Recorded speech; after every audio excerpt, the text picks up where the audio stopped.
Bonjour à tous, j'espère que vous êtes bien installés pour cette nouvelle vidéo dédiée aux principes solides. Nous allons y aborder le premier principe, le Single Responsibility Principle. Donc, le principe de responsabilité unique nous dit qu'une classe ne devrait avoir qu'une seule raison de changer.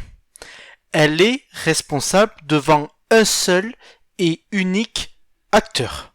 Donc, si on regarde le diagramme de classe suivant, qu'est-ce qui ne va pas dessus? Le problème, c'est que cette classe est responsable devant trois entités, trois acteurs.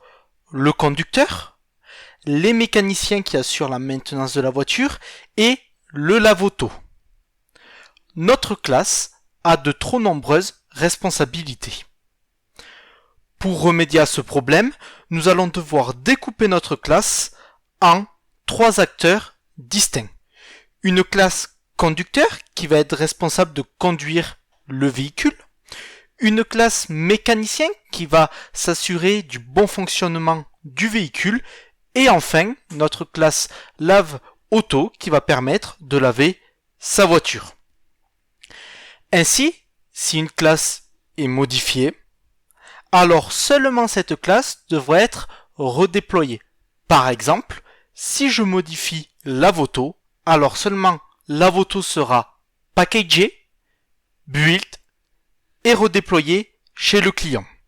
Ceci permet de nous assurer que nous n'allons pas introduire de nouveaux bugs dans les autres classes. On diminue donc ce risque-là. Attention, il est important de ne pas confondre être responsable devant un seul acteur et ne faire qu'une seule chose.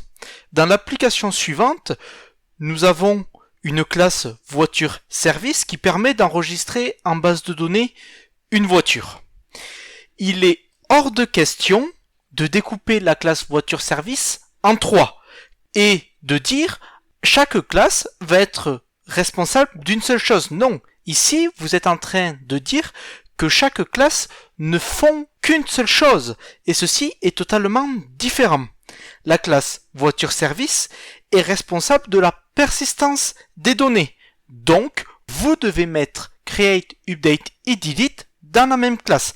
En d'autres termes, sa seule raison de changer est un changement de contrat dans l'interface e-repository. J'espère que cette vidéo vous a plu. N'hésitez pas à vous rendre sur mon site web pour télécharger le cours et les slides et vous pouvez accéder à mes autres vidéos qui s'affichent juste ici.